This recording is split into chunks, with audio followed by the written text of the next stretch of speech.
system in place to keep us in chains. By show of hands, who else is sick and tired of the same? 1% trying to keep us small, trying to keep us from getting out. Minimizing the struggles they've caused, saying we're not working hard enough.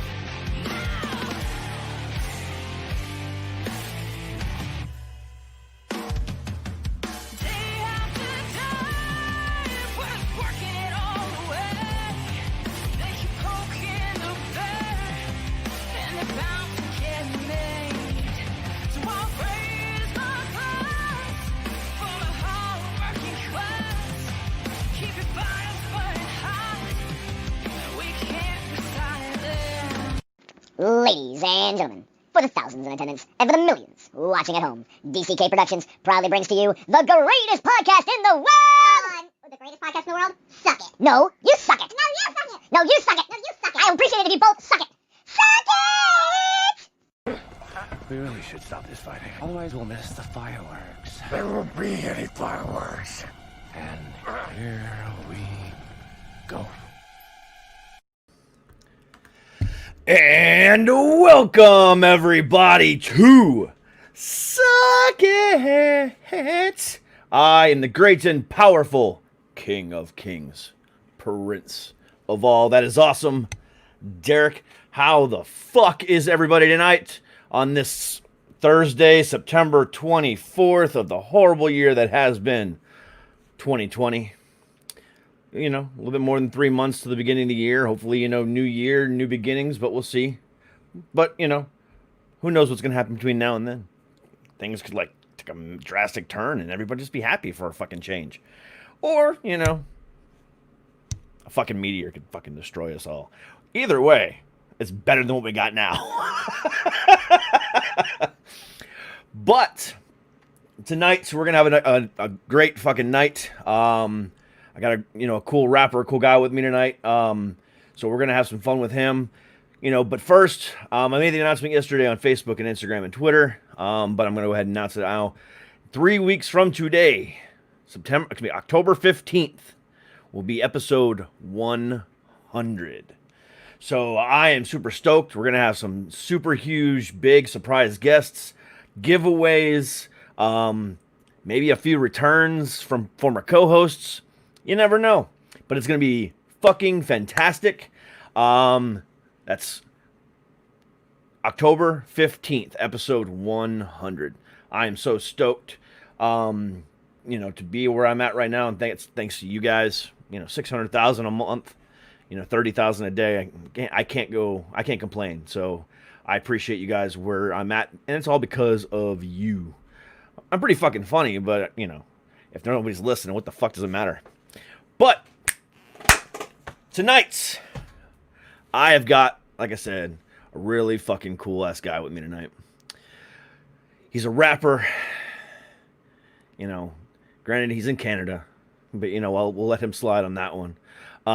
But it's all good, as long as he talks shit about Nickelback with me, I have no problem with this. But regardless of any of that, please welcome to the show, Mr. Twizm Whyte Piece. What's going on, man? You're fucking cracking me up.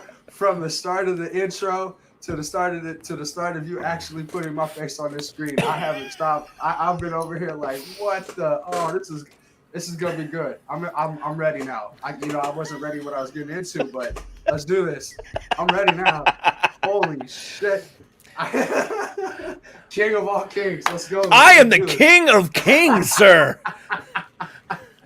Oh, I'm dying. That was a great intro. That song was incredible too, man. What's that about? So that is actually, back in July and August, I did a local band, unsigned band, spotlight on like 25 different bands, and they were one of the bands.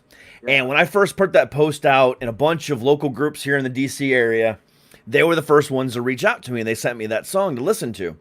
And I was like, shit, it was really fucking cool. Because the thing about it was I announced it on sometime in like July. And on the same day that I announced that was the same day I got fired from my job. And that song is very anti-corporate, anti-this, anti-that. And I was like, oh shit, this fucking works. And I invited them on the show. Everything was worked out great. And I said to them, I go, can I have this song? And they're like, fuck yeah. So yeah, they're a band named Flying Jacob. They're out of Maryland. They're fantastic. Fantastic. Give it up to Flying Jacob, man. That's a song, bro. I was rocking over. I was like, yes. Yeah, that music, man. Yeah, the lead singer, man, she's got a fucking voice on her. Yeah, that was it's kind of Janis Joplin-esque. I obviously I'm not into that old of a time period. No offense to anybody who it is. If that's your preference, that's your preference. I was thinking Paramore. I heard some sounds of Paramore in there. She kind of has a Haley, a Haley Williams sound to her. Yeah, I mean, but I think it's a little bit more on the raspy side. If Haley Williams of Paramore sang raspy, then yeah, that was exactly what she would sound like. Now that I think about it. Rock on. But I love that raspiness of her, man. Shouts out Flying Jacob. That's great, man. I like that. Good job. Thanks, buddy. So how the fuck are you?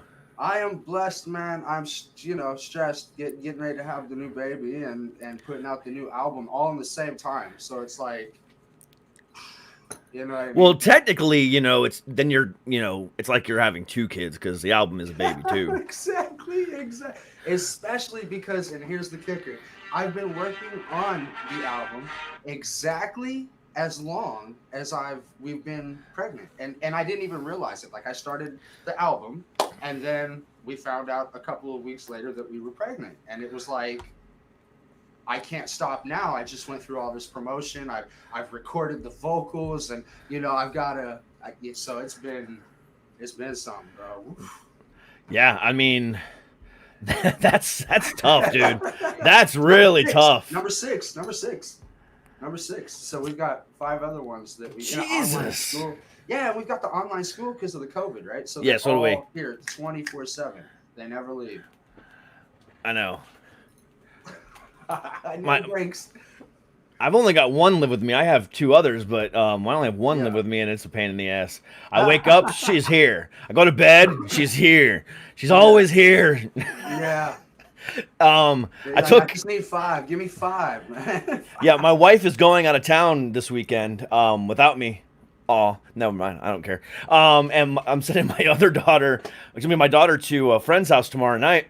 So I'm actually recording another episode right after this.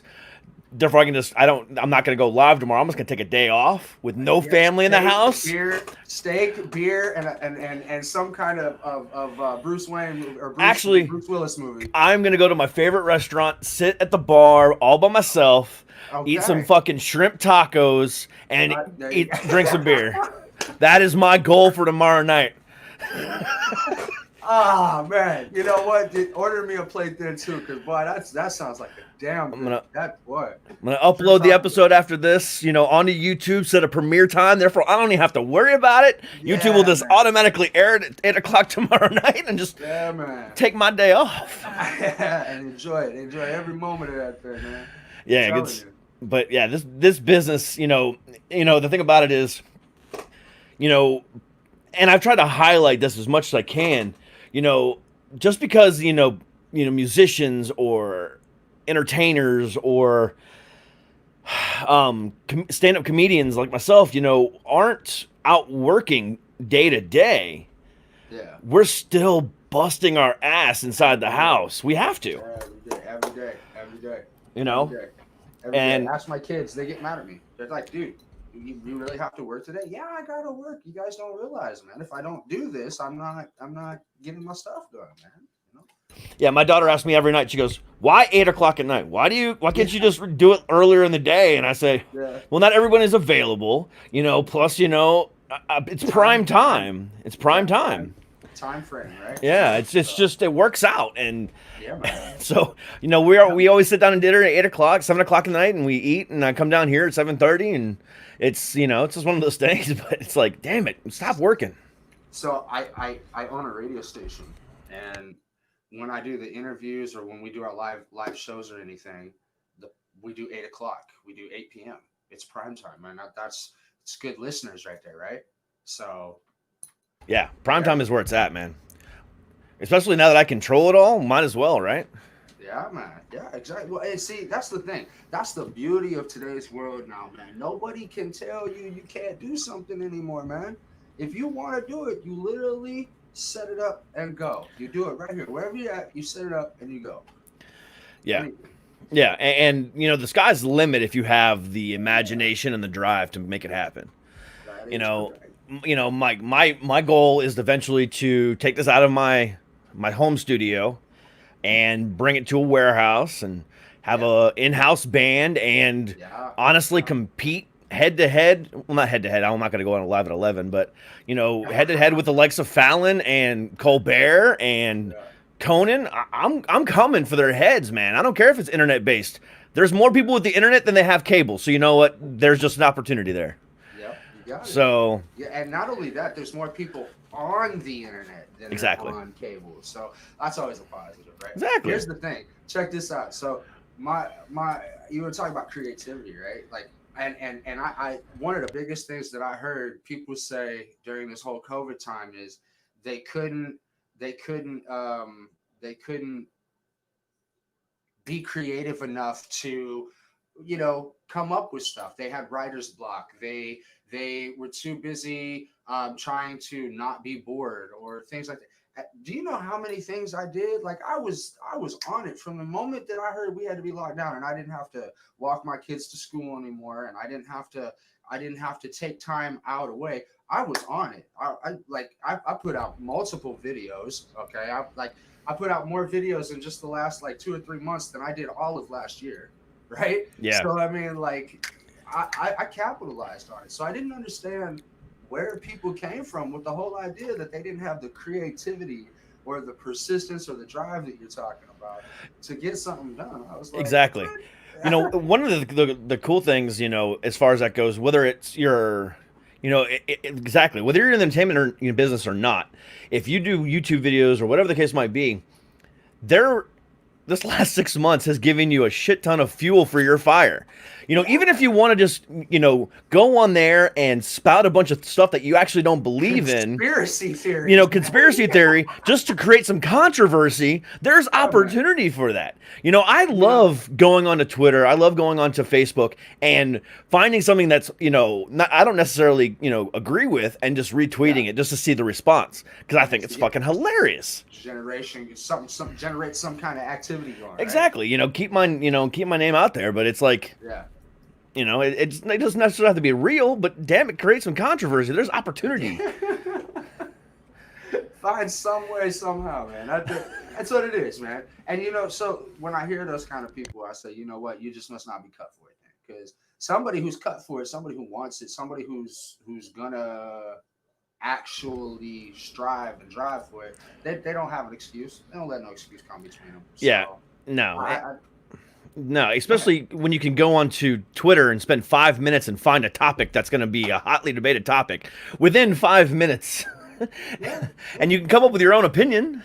You know, even reaction videos. I mean, all you have to do is sit here and record yourself talking about something that happened, and people will watch that. I mean, listen, one of the smartest advice that I was given during this time period is to just put out a video, just put out something. Because right now, you know, especially if you're like an indie artist who's trying to like monetize your YouTube channel or something, people need watch hours, right? So if you're an indie artist and you're trying to get monetized, you need watch hours. Well, if you're only putting out something that's only to do with some music item of yours, people are not going to pay attention. I started doing different things, man. I started doing webisodes. I started doing I'm a gamer, right? I'm a gamer. So I started clipping on my game. Like, I'm a serious gamer, bro. When I get on 2K, bro, I really put a whooping on some boys, man. And so I was like, you know what? Let me start sharing this stuff, man, because people respond to that, man. I had multiple people retweet my clips, and I've had watches of my videos. And I mean, anything and everything that I could do, I did, which included sitting here playing a video game because that's all I could do at the time, right? So exactly. Yeah. I mean, and you know, something that you know, a lot of people that you know try to be a YouTube star or a Twitch star or whatever the case might be, or just try to, monetize just for a little extra income. The thing about it is, surveys have come out and things like that to where literally if you tell, a certain amount of people to do something, only 1% of them will listen. So in order to get monetized on YouTube, you have to have 1,000 subscribers and 4,000 watch hours. You got it. So if that is the case, that means you literally need to have, so basically if every video you put out, or for every 100 watchers you get, you're only going to get 1 subscriber, that means that you literally need to have 100,000 hours or 100,000 views before you even get 1,000 subscribers. So, and then the views are even more. So it's like you got to just keep pumping content out in order to get, regardless of how bad it is or questionable it is or whatever, you can't. I mean, you have to. I mean, it's 100,000 people or 100,000 times somebody needs to watch a video in order to get for you 1,000 subscribers. That's a crazy amount of numbers. So I have 100+ videos, and this is not actually counting the radio station videos, because I keep the radio station YouTube separate from my rap career. And so on my entire channel, we're clocking somewhere around almost 200,000. You might even be more now. I haven't really checked the analytics in a while, but I'll tell you this much: all of my videos, they got anywhere from a couple of views to 10s and 20. We even got like a 45,000 view on there somewhere, and these are things that go to show you that people do watch stuff, for one. But it also goes to show you what they watch and what they don't watch. So I know that a poor quality live shot in the club performance video is not going to get very many views or watch hours in comparison to, say, one of my live performances that was shot with a real camera. People respond to the quality better. Okay, we know that now. Well, here's another example, man. I've been putting out all these videos, but they've got a couple of views. Well, a video that I put out, what is this? This is 2020. So looking at like 3 years ago, I put this video out, and this video has gone 3 years with absolutely no views. And within the last 3 weeks, it went from 900 views to 16,000 views. I don't know what happened. I don't know how that happened. Somebody retweeted a video telling me a good job, and then the next day you just started seeing like activity. People wanted to know the lyrics. They started asking me for the lyrics to the video and everything. So I had to supply these people with lyrics. And now, how do you write lyrics in Russian? I mean, fuck if I know. I mean, seriously, like Google Translate. I did it sentence by sentence. It took me almost, I think it was like 4.5, almost 5 hours, and I did it. And because I did that, you just watch the activity kept going. I mean, this is, like you said, creativity, the drive, but it's also knowing, right? Yeah. It's also knowing what your people want to see, right? Yeah. So. Exactly, and especially on YouTube, people are finicky, man. I mean, if you have a video that's more than 5 minutes long, it takes forever to get, because no one's gonna watch it. And that's why on my channel, I only have a certain amount of subscribers, and I've had videos that have 2 or 3 views, and some that have 3,000 or 4,000. But the thing about it is, because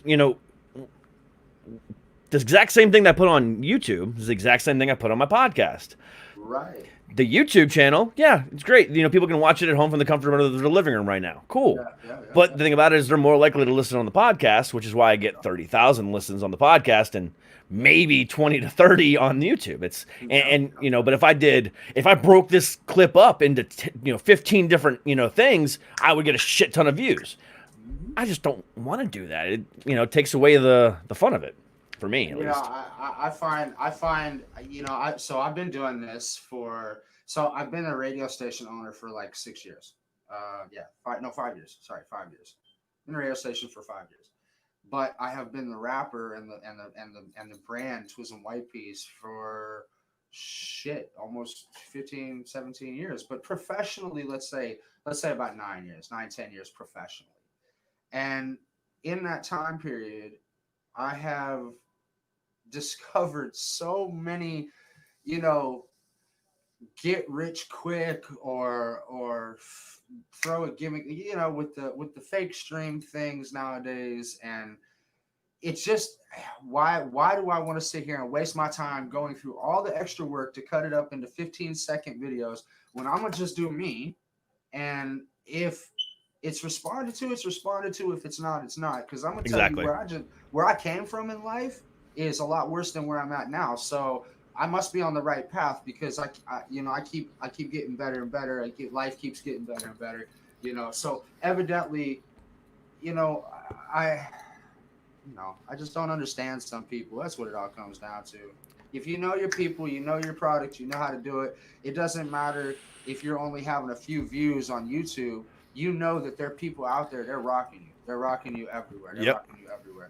And I think that's the more important thing. You know, if your fan base is 15-second, 30-second videos, then so be it. Like I just told you, remember I just said I was sharing my game clips, right? Mm-hmm. And my game clips are only 15 seconds long. So that gets a fair amount of views, you know?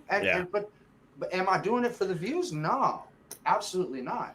I'm doing it to show people that not only am I a talented rapper, a talented radio host, a great father, a great husband, that I'm a great gamer. And that if you really want to get your ass whooped in a game, come with it. But I'm trying to show you, look, respect me for the talents that I have, right? You know what I mean? So, well, if you ever want to, you know, get down on some Call of Duty, you will die. Just want to let you know. No. Oh, Lord, forgive him, for he know not what he forsayeth. I have prayed for your soul, my brother. Again, I prayed for your soul, my brother. Again, I am the king of kings. You know, don't. Oh, I'll tell you, just like they said in Sparta, man. If you can make a god bleed, he ain't a god. So I'm gonna make you bleed, bro. Yeah. So no, seriously, Call of Duty. Which one? The Alpha or you Warzone or what? I'm still Warzone, Modern Warfare. Yeah. Still Warzone. My son just got Alpha, man. He says that's legit. I got the X. I'm an X1, so am I. I got that Ultimate Game Pass or whatever it's called. Yep. So I have to wait till they add them to the section and all this, but whatever. I'll get on there later on tonight or tomorrow. I'll go check it out. But Call of Duty. So my family, my oldest daughter, my youngest daughter, my oldest son, my youngest son, me, we are Call of Duty fanatics. Like let me see if I can. Oh, I can't get to it because the speaker's in the way right now. But right under here, I have the whole set, and I have the tin, you know, the aluminum metal box set that it comes in. Yeah, I got that too. So, and Gears of War, bro. Gears of War was Gears of War's great. I love Gears of War. Yes, Gears of War was righteous, bro. I love that one too. Yeah, I play I play Call of Duty all day long, and whether it's on my Xbox One or it's on my phone with the new mobile app that they came out with last year. Oh my god, the mobile app is amazing. You don't have to pay for shit, and it's so easy to level up. I just seen this thing that you clip on, and I gotta get it. Whatever it is, and however it's for Call of Duty for your phone and stuff. And what it does is it's like I think it's either the controller or it's the actual screen, and your phone's the controller. I can't remember which one it is, but man, I tell you what, it takes your phone and makes it a personal game system. I said, man, where was that when I was a kid? I know, right? Yeah, because I mean the controls today, man. Yeah, the controls are a little bit funky on Call of Duty. I mean, it's hard to move real quick or, you know, quickly fire, but, you know. Yeah, so something like that might be really good. Yeah. No, like I said, they're advertising big thing. So I'm gonna have to check it out for sure. But so I mean, Google TWP Nation. That's my gamer name. No shit. It says Google TWP Nation. So add me, friend me. I don't know how that shit works because I only have my sons as my friends. Oh, I got Keys Dan. Shouts out to Keys Dan, man. He's a gamer. Do you know him? Yes. Keys Dan. Shouts out to Keys Dan, man. Everybody should check out his show. Radio What, man? He started a gaming channel. He's getting really good at some of these games, man. I'm watching him progress and stuff. So shouts out to all the gamers, man. Gamers rock, dude. That is absolutely shit. We are the future. We told y'all while y'all was cracking on us playing football and shit that we was gonna rule the world one day. Well, guess what? Gamers are ruling the world now. Ha ha ha. Yeah, gamers and nerds, man. Yeah, exactly, man. Look. I don't know if you can see it, man, but I'm an undercover nerd, right? So I pretend to be all cool on the outside, but on the inside, man, I'm a comic book collector, a stamp collector, a sports card collector. I collect these little. I don't know if you can see them. Like, let me show you my little Spider-Man. You see my little Spider-Man? Like, Nice. I collect all this shit, man. I'm a big geek. I'm a big nerd, but I try to be undercover because, you know, nerds ain't cool in rap, man. So, You know, I sport my nerdiness proudly. You know, I know, right? that's my background. And probably I have, you know, over 300, you know, Funko Pop figurines of various, you know, Marvel characters. Can you see him? Yeah, I can see them. This is Snoke, Thanos, and Chewbacca. Oh, and I've got Ant-Man and Yoda. Yeah, I've got like different variations of every suit of every Avenger, and So you know, are you like one of those insane Funko Pop collectors? no, I'm an insane Marvel guy. Oh, dude, can you not see my walls? Can you? I Captain can. America, Marvel. Yeah, I've got books up here. I've got the Ultimate Marvel. I wish I could pull it down. I don't want to pull everything down, but up here is the Ultimate Marvel, the Ultimate Guide to the Marvel Universe. It's like that it's big. thick. Yeah. But it is so awesome. Yeah. The pictures, the stuff. Oh, I'll tell you what. I also pulled this out because I'm also a huge Ghost Hunters fan. So shouts out to Jimmy Star, Eileen, Carola Adeshona. I'm going to mess that shit Cattle up. Rosha on a Carol. Yeah, you got it. I'll tell you what. Goddamn tongue twister to me. Just you know how many KO. I've tried to say. Yes, KO. KO. She's a sweetheart. She's a nice She lady. is. And of course the beautiful Eileen, man, I'm a big fan of theirs. So I had to throw that in the mix today because I'm proud of that little magazine right there. I really, it just is one of those collectibles that you're like, yes, man. So, Yeah. I had KO on about two weeks ago. Oh yeah. Yeah. Yeah, she's awesome. Man. She's awesome. Her and I had a great conversation. Yeah, man. Yeah. So, go ahead. No, you and I have been just shooting the shit for the last half an hour. You know, I don't like to say that. You know, my interviews aren't interviews; they're conversations. But you know, we gotta plug your shit a little bit at least.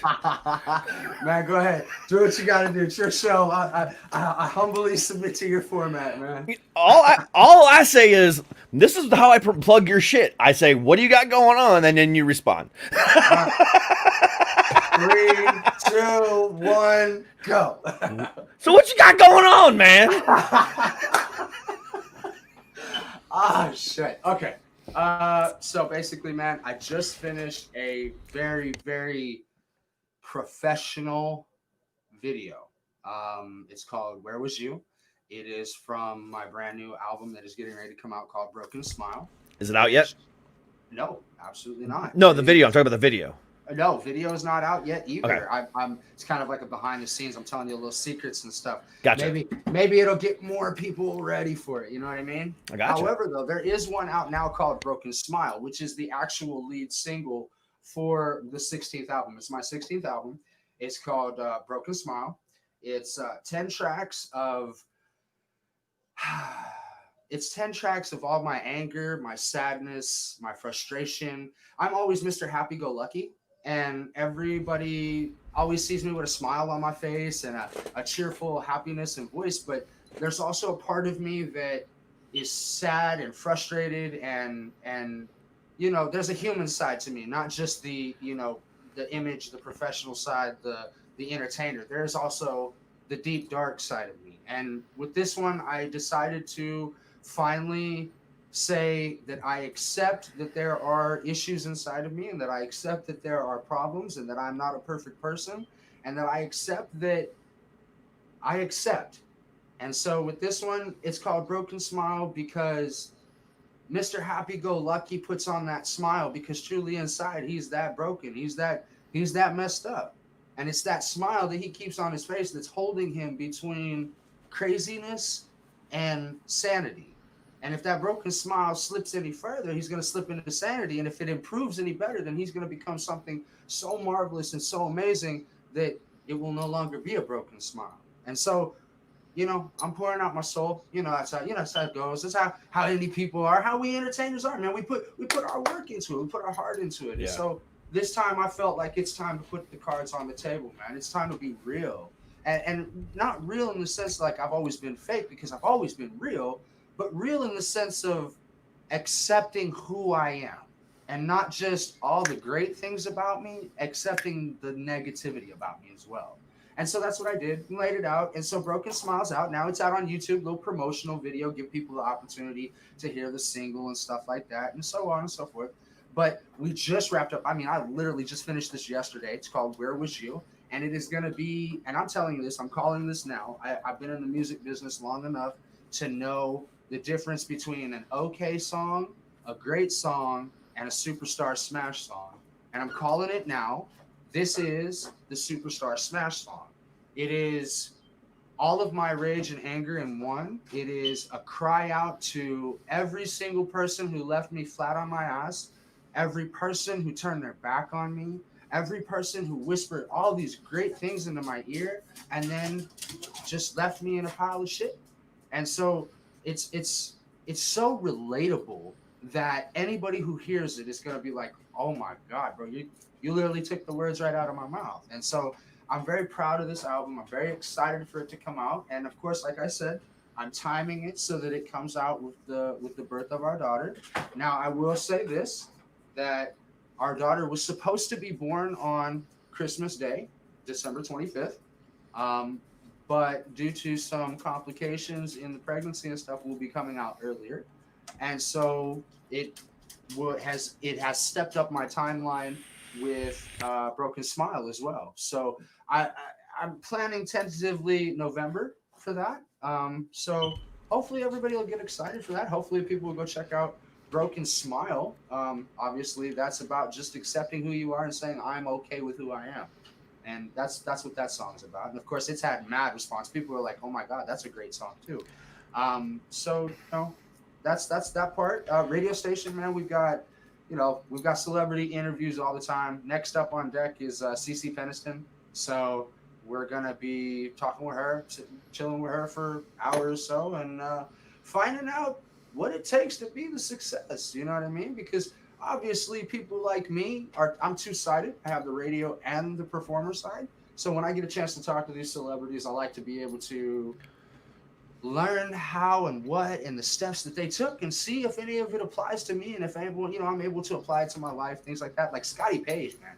Scotty Page had some incredible fucking advice. I mean, it was. He did. I wrote it down. I still have it wrote down on my notes. I'm reviewing it as over the weeks go, because I want to make sure that what he taught me in that interview, I'll never forget, because it's tough. I feel you on that, because I talked to him too. And dude is just phenomenal. Yeah. I mean, dude is just a badass. Yeah, man. Yeah. And he plays a mean saxophone. Oh my God. Yeah. That live, I watched a live show. I watched some live show on Facebook or something like this. Somebody sent me a live show. Said Scotty Page going live now. I said, okay, I gotta go see this. Man, it is always worth it to go watch this man perform. It doesn't matter if it's a live stream, in person, or some kind of DVD, YouTube video, whatever. It is always worth it to watch that man. He is God's saxophone player. He's a badass. Like I say, he was one of the best guys I've ever talked to. Yeah. I think he's smart too. He's like one of those brilliant guys, like tech savvy and ahead of his time with the philosophy and stuff like that. So I'm really blessed to be able to know people, interview people like that, absorb their memories, their lessons, even yours, man. Like even this meeting right now, man, your energy, my energy, the way that we're making this memory. I mean, like this stuff's going to go on my website. So for the rest of my life, I'm going to remember this. I'm going to be looking at it. I'm going to come back to it always. And I'm going to be saying like, damn, man, that was a great conversation. It was a great time spent. You know what I mean? And so these are the things that we're supposed to be doing. This is what makes life good. And even though me and you can't sit on the couch right here and talk like that, we can still show our awesomeness together right now like this, man. And Absolutely. I watched your show with Jimmy and Eileen, man. You're fucking hilarious, bro. Thanks. You're right, bro. You are. You're a stand-up comedian, right? Yeah. How's that going? Like you getting in the gig? I ain't getting no Nothing. I've had one gig this year. Yeah? Yeah, I've had one. Yeah, that At was least it. you had the one, man. Be blessed that you had the one, brother. Yeah, it was back in July after everything started opening up in this area. We did a socially distanced one inside of a brewery. Maybe 15 people were in the crowd. Then I aired it live on YouTube and Twitch.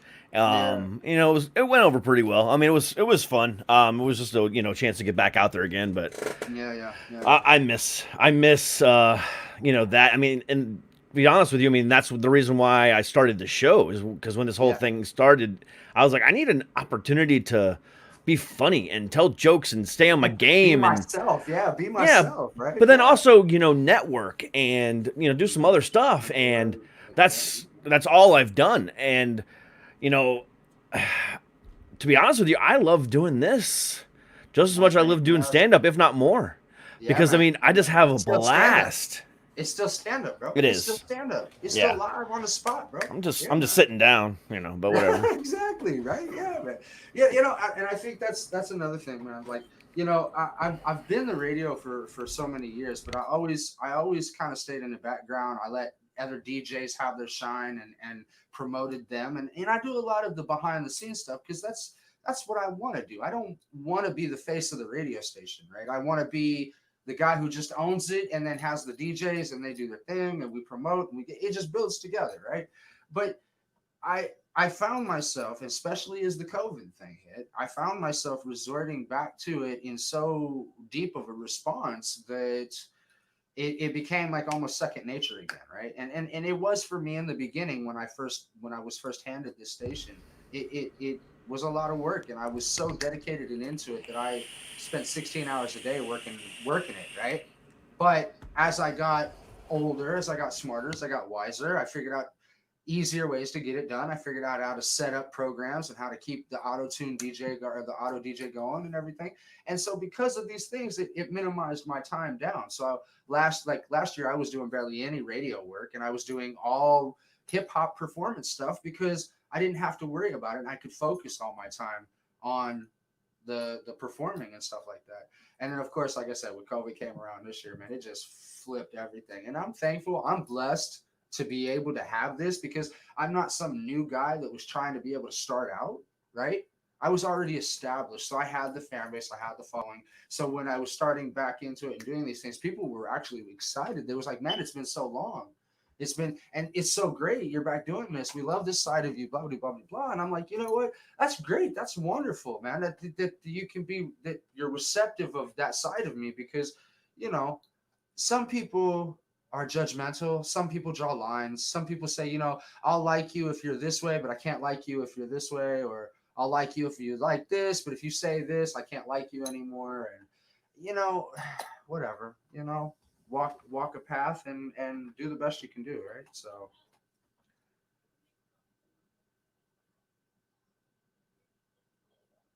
I can't hear you, brother. You there? Oh, my bad. That was my bad. No. So many times I've done the same thing. Well, I always put the mic on mute to vape because, it's a fucking loud ass fucking, thing. Yeah. So sometimes I'll just forget to unmute myself.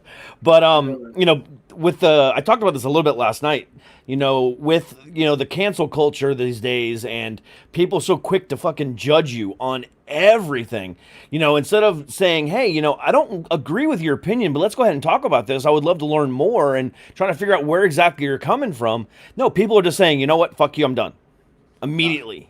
And it is the most ridiculous thing ever. For a world still trying to build unity, everybody's just so divided, man. And that's why I stand back, man. So I am a Black Lives supporter, and I have my T-shirts and I have my my cards that say thank you for your activist work against the white powers and all of that stuff. And I don't like to go around bragging and showing that off because I feel like that's capitalization. I feel like that's what Eminem does, man. Eminem said, man, I ain't got nothing to say, but oh, somebody died and a black opportunity comes to make black music. Let me jump on that. And so he came out with that I Can't Breathe song. But how come he can't come out with nothing good? Well, because, man, he's just a capitalist, right? Okay, cool. So he's a capitalist, man. Other people capitalists. So basically what y'all telling me is that we just go around pretending and saying that we're all united and we all want unity. But in the meantime, we're going to go ahead and chop it up and I'm going to pick this side. You're going to pick this side. You're going to pick. Man, where I came from, man, there was no picking sides. You is what you is and that's what you is. I mean... Hey, you know, I'd be careful talking shit about, you know, Eminem, because the last person who did that dyed his hair blonde, now wears pink and sings pop music. Well, that's because he, you know, listen. Anybody who attacks Eminem, it's because they're insecure. I don't have to attack Eminem. I know you don't. I'm just messing with you. Here's the thing, man. You're messing with me. Other people take that as serious, bro. Yeah. They're diehard. They'll die over that subject. Oh my God, bro. You're not better. I'm not trying to be better than Eminem. This is what I tell everybody, man. If you take Eminem and you say, okay, Eminem is like Tupac. Well, guess what? White Piece is like Biggie. I'm not out here trying to fight everybody. I'm really trying to promote peace, unity, man. I think we all should get along, man. Smoke a fucking blunt, sit the fuck down, enjoy your life. It's so short. I've been shot at. I've been addicted to some hardcore drugs where I can't even remember the days or weeks or months. I've been jailed up so long that I forgot what month it was. Okay. I have had very bad things. I've done very bad things. I've seen very bad things. And if I was to sit here and continually always dwell on that or always talk about that, then I'm never moving past that. Life is so much bigger than fighting, hatred, anger, bigotry, racism. If you a dumbass cop that's out here choking people to death, your ass deserves to be beat to death. That's just the plain, simple truth of it. Because in the Bible, man, it says an eye for an eye, man. So, I mean, if we're going to be real about this, man, you should think before you act. Or if you're stupid enough to not think before you act, then you should suffer the consequences. It don't matter if you're white, black, Chinese, whatever the fuck it is. If you are dumb enough to do stupid shit like take a person's life, or you are dumb enough to instigate civil riots like Trump, or you're stupid enough to sit here and pretend that there's nothing going on like half of America, then you deserve to be stopped, man, because it's the world we live in. You got to wake up, man. Our children are watching us sit here and do nothing but fight. They're sitting here watching us do nothing but hate. So Eminem, that's how he makes his money. That's how he capitalizes off it. He capitalizes off of that negativity. I don't care. That's why you ain't out here seeing me dyeing my hair. That's why you don't see me painting my face. That's why you see me just being my normal, average, regular damn self. Because at the end of the day, man, my soul, my character, my kids, they're going to grow up right, okay? My kids are going to be good. I ain't got to worry about my daughter acting wild on some craziness, or I ain't got to sit here and pretend like I'm holier than thou because I'm one of the best lyricists of all times, but I can't do nothing for nobody else. I mean, there's people out here dying, and this man's got the money. He's got the name. All he has to do is go on there, tweet one time about any one thing, and millions of people would go out and do exactly what he said. So why can't he do that for some kind of proactive goodness? Nah, man. He gonna come out and say, oh, I'm gonna fight with this person. I'm gonna fight with this person.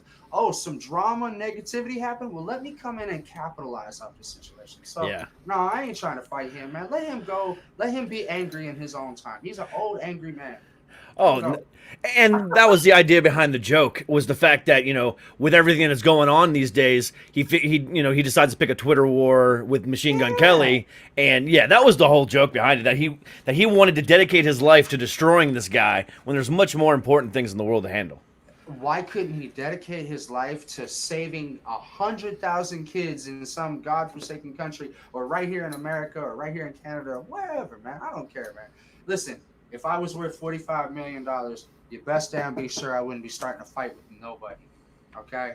I'll be out here Ellen this place up, Oprahing it up. I'll be buying people houses. I'll be building complexes. There's so many people I want to say. And you know why the difference is because I don't have the fan base like that, right? So, you know, record labels, they look at me and they say, well, you're not as good as him because he's got millions of fan base and you've only got thousands. Okay, cool.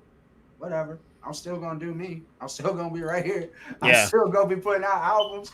People will still tell you to this day that I'm just as equally badass and I'm just not that retarded with it. I'm just not, I'm not going to kill my wife. I love my beautiful wife. You understand what I'm saying? I put her on a pedestal. She is a queen. She has been with my crazy, stupid ass for so many years. She deserves so much more than what I can give her. I know, right? Mine too. Yeah, I'm not gonna tie her to a chair and set her on fire. I don't care. You are a solid queen in my book, man. We are riding this out together, man.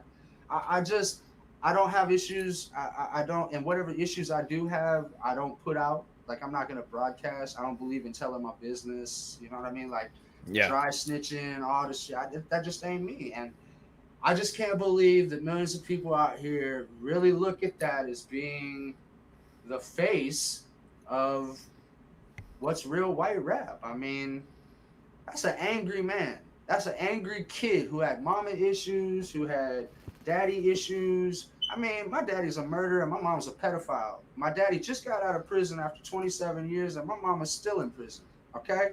I got issues, but you ain't gonna see me going out there, putting them all on blast, talking about them, all this and that, because it's not people's business like that, man. Why am I trying to glorify negativity? Why am I trying to glorify murder and all this other shit? Not me. Let's go smoke something and sing Kumbaya. You know what I'm saying? Dude, I will fly to Canada right now so we can smoke something and sing Kumbaya. Look, there's a reason why this treasure chest sits right here. It's full of all the gold, okay? See, unfortunately, you know, it's legal everywhere in Canada, not legal everywhere here. I'm thankful. I'm thankful it is, brother. I really am. Yeah, I mean, you know, it's medically legal here in Virginia, but it's, you know, legal everywhere over in DC. So everyone can just go over the border to DC and buy it and then come back. You know, and see, when I used to live in the States, because I've been out of the States for almost 6 years now. Okay, so when I was there, there was no legality. We were just talking about it. It was just becoming something that Obama was even considering, things like this. So when I got here, right, everybody was like, "Oh man, you ain't got to worry. Canada's not like that." One of the very first shows I did while I was here, the very first year, man, the DJ comes out after the show, and I'm talking about this is like 2:00 in the morning. Toronto is still live, man. Still so much activity going on. He's right outside rolling the spliff up, man. He starts talking, and I'm like, yeah, it's like that. He's like, man, ain't nobody gonna say nothing to you. Shit. Okay, bet. From that moment on, bro, go look at my Facebook, man. I take my pictures down in Toronto now. In the middle of the freaking, I got a joint in my mouth everywhere I go, bro. I'm such a firm believer in the cannabis culture and the cannabis philosophies that even my children are like, man, that's just my dad, man. That's just how he is, man. You know what I mean? Yeah. Because, you know, I think it's I'm a big cannabis guy too. But I mean, you know, there's more people in jails for marijuana than anything else. What do you think all my cases were for, man? Yeah, it's just ridiculous. And then on top of that, there's so many medicinal effects to it. And, you know, our government just doesn't know how to regulate it. That's why they can't fucking, you know, and Big Pharma is sitting there saying, you know, hey, and that's one thing that, you know, that Canada has a leg up on. You guys don't have to worry about Big Pharma up there. Nah, Big Pharma. But we do. We friends with Big Pharma up here. They're like, yo, you need something, we got you here. Let me take it. Oh, by the way, it's free. Let me get two of those. Exactly. Yeah, but you know, they have a ban on some drugs, right? So like in the States, you can get Xannies, Klonopins, things like that. Up here, so restricted, man. I got Klonopin sitting upstairs. I mean, because that's what my doctor prescribes. But okay, but see here, like the doctors here, they think they're so much better. So they've said, oh well, that's not good for you. It's not good for you to have that kind of stuff in your body. So that's why weed's legal, because they want you to move away from stuff like that, and they want to diagnose you with what they call better quality stuff for your body. Okay, well, peep game, man. Do you know why there's still all these pills on the market in the America? Because of the USDA, the US, whatever it is, the Drug Administration and all that shit, right? Well, peep game, they don't have one of those here. Yeah, So exactly. there's no middleman trying to make that extra big buck, man. It's just people sharing and saying, yo, Exactly. I got this, what you need. You know what I mean? Yeah, I mean, I was at the doctor the other day, and he had put me on Klonopin about 3 or 4 months ago. Yeah. And he told me he didn't want me to be on it for longer than that. So, you know, at that point, I was like, you know what? I'm going to CBD. I'm going to THC. Screw it. I mean, and I told him that because he asked me about it on Tuesday. He goes, do you need any more Klonopin? And I said, no, I'm not using it anymore. Actually, I still have extras at home. And he goes, so how are you handling your anxiety? I mean, he goes, you're bipolar, dude. That you need to handle your anxiety. And I said, I'm smoking weed and I'm doing THC drops. And he goes, okay, well, he goes, you're probably driving over to DC, but if you want an actual prescription for the shit, let me know. Yeah, he goes, let me know. I'll take care of it. I was like, thanks, guy. I appreciate it. Man.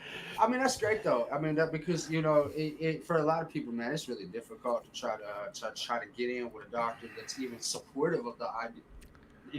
Even supportive of the idea. Here, the doctors, man, they shit. Your kid come in there with ADHD, man, let him get high. Are you kidding me? No, don't let him get high. But here's a prescription for some cannabis pills. What? Man, get out of here, man. Yeah. Like it was mind blowing to the difference between America. Now I'm American, bro. I was born in Page, Arizona. I lived all my life all over the West Coast and the South, from Arkansas to California. But Indiana was my stomping ground. So Indianapolis, Indiana, that's what I like to call my home. That's my place, right? So, man, I tell you what, it's such a switch from down there to here. Because down there, man, it's cool, but it's a little bit more restricted cool, right?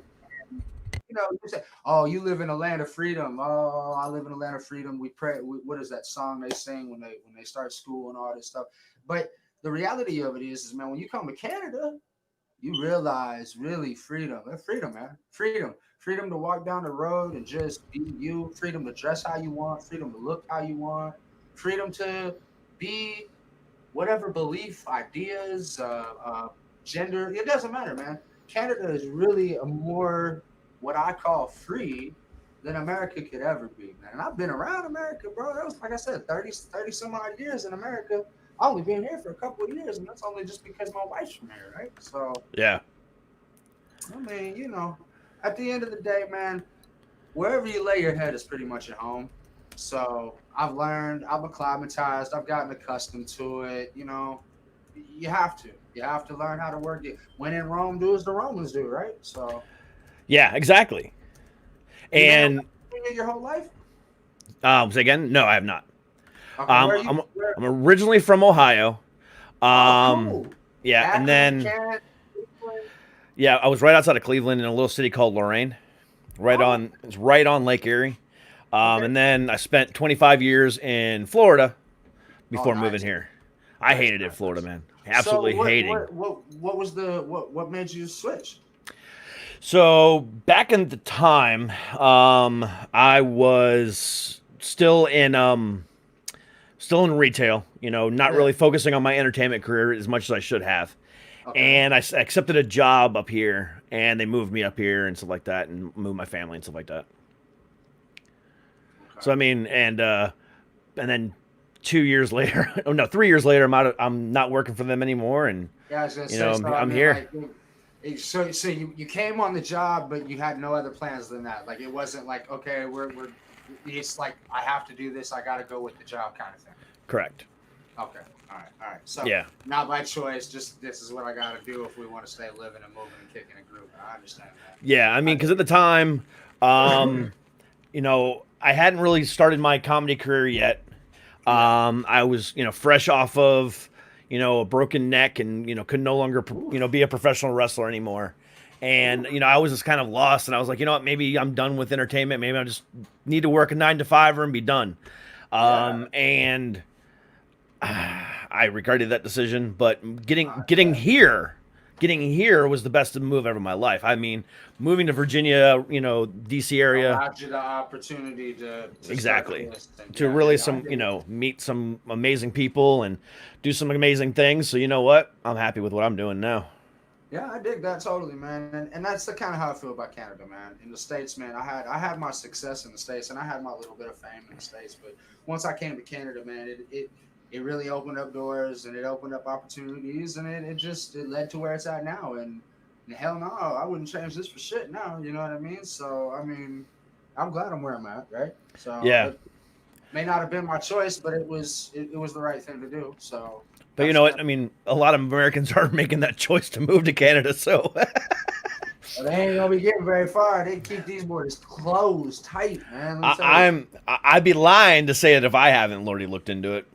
I was smart, man. Once I found out that there was Trump starting to be talked about being elected, I was like, man, let's get out of here because I don't like the dude from day one. In fact, the video that I was mentioned earlier that has like almost 45,000 views is actually an anti-Trump video. It is actually it's called Welcome to America, and it's with a K, so it's welcome with a K. Yeah, it's a play off of all the racistness and bigotry and it really, boy, it really hit home, bro. I'm telling you, I went in on the video and really put something together that was powerful and it's so funny how a video that I made almost 4 or 5 years ago, it could be watched today and it would seem like it was still talking about exactly what's going on today. And so, I mean, it's just it's a little wild for me because I didn't make the song thinking it was going to be something like that, but to have 45,000 views on it as an indie artist who does not buy fake streams of views, that to me means a lot, man, because it means that the message was powerful. It means that the video was done good. It means that I did good, right? So, yeah, I really believe, man, that if so my brand motto is classy, not trashy, right? I believe in carrying yourself classy, being classy, treating it, cussing, smoking, drinking. That's not the difference between class and trash. Class and trash is a character. Class and trash is a personality. It's how you carry yourself, right?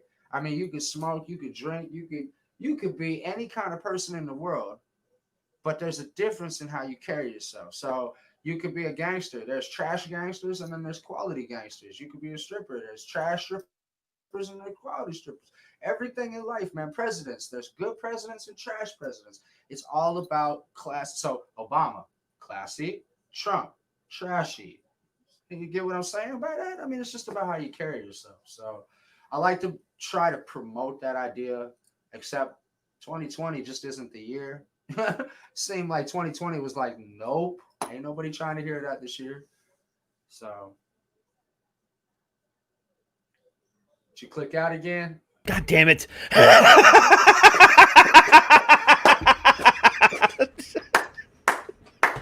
I seen your reaction too. You was like, shit.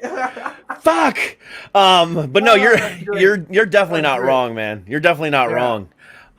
It's one of those things that just, I'm sick and tired of the division. I'm sick and tired of the trash talk. I'm a big fan of trashy because I think it's funny. But the classiness is where it's at, and it's all about just being good people. Bottom line, and it's one of those things that just needs to happen.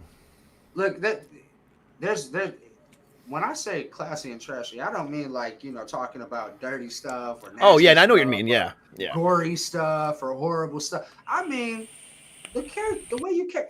You could be a cussing out drinking and you could be just whatever, whoever. But if you treat others with respect and you carry yourself like you treat yourself with respect, then it don't matter what you're doing. I mean, I've seen billionaires just smoking big cigars, blowing it right in people's faces.